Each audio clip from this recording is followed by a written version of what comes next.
Till now we have seen the heat was flowing through the slabs or composite rods. This is a slab or rod, one after another they are attached.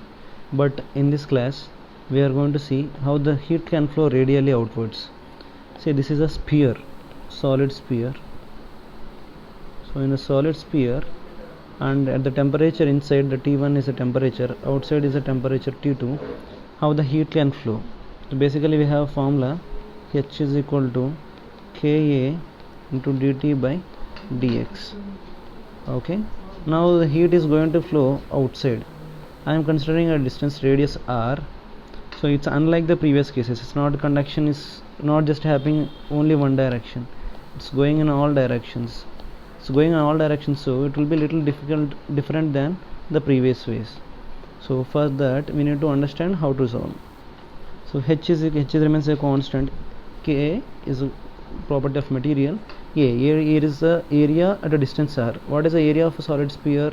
Is equal to 4 pi r square into dt is a temperature difference by dr, radius, small radius dr. This is a dr.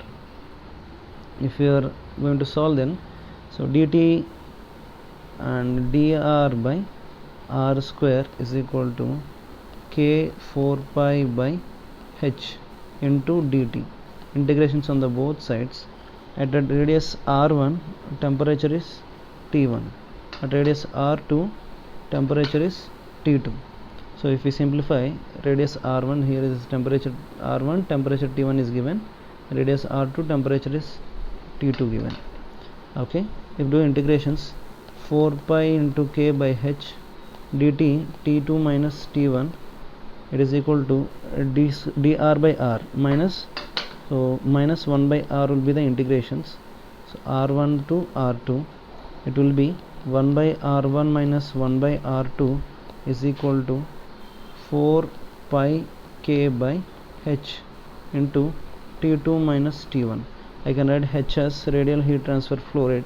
H is equal to 4 pi k T2 minus T1 by 1 by r1 minus 1 by r2. This is the heat transferred from radially outwards. What is the object here? Here is, it is a sphere.